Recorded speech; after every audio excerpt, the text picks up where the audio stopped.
जिनके लिए हम सब चाहते हैं, अगर वही साथ न रहें तो राज्य और धन भी अर्थहीन हो जाते हैं। जय श्री कृष्ण। आइए सुनते हैं भागवत गीता अध्याय 1 का श्लोक 33। यहाँ अर्जुन कह रहे हैं कि जिनके लिए हम राज्य, सुख और धन की इच्छा रखते हैं, यदि वे ही परिजन युद्ध में नष्ट हो जाएं, तो फिर ये राज्य, यह धन, यह विजय किसके लिए? तो आइए साधक संजीवनी के माध्यम से इस श्लोक को समझने का प्रयास करते हैं। येषामर्थे कांक्षितं नो राज्यं भोगा सुखानि च त इमेव स्थिता युद्धे प्राणं त्यक्त्वा धनानि च। अर्थात जिनके लिए हमारी राज्य, भोग और सुख की इच्छा है, वे ही ये सब अपने प्राणों की और धन की आशा का त्याग करके युद्ध में खड़े हैं।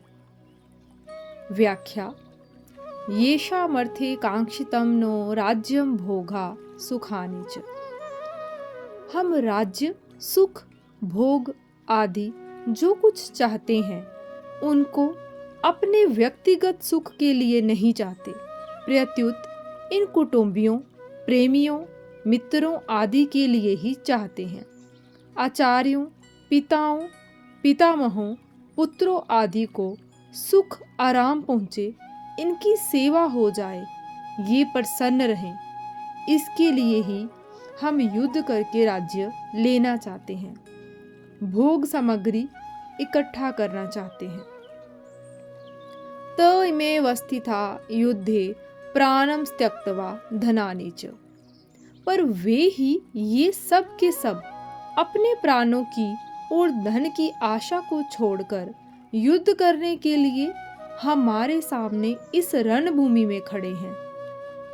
इन्होंने ऐसा विचार कर लिया है कि हमें न प्राणों का मोह है और न धन की तृष्णा है। हम मर बेशक जाएं, पर युद्ध से नहीं हटेंगे।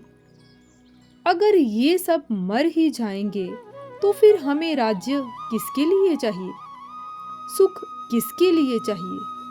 धन किसके लिए चाहिए? अर्थात इन सब की इच्छा हम किसके लिए करें? प्राणं त्यक्त्वा धनानि च का तात्पर्य है कि वे प्राणों की और धन की आशा का त्याग करके खड़े हैं। अर्थात हम जीवित रहेंगे और हमें धन मिलेगा, इस इच्छा को छोड़कर वे खड़े हैं। अगर उनमें प्राणों की और धन की इच्छा होती, तो वे मरने के लिए युद्ध में क्यों खड़े होते? अतः यहाँ प्राण और धन का त्याग करने का तात्पर्य उनकी आशा का त्याग करने में ही है। इस श्लोक में अर्जुन कह रहे हैं कि जब अपने ही न रहें, तो उपलब्धियां भी भोज जैसी लगने लगती हैं। गीता ज्ञान की इस पावन यात्रा में हमारे साथ जुड़े रहिए। मिलते हैं साधक संजीवनी की इस यात्रा में अगले श्लोक में। जय श्री कृष्ण।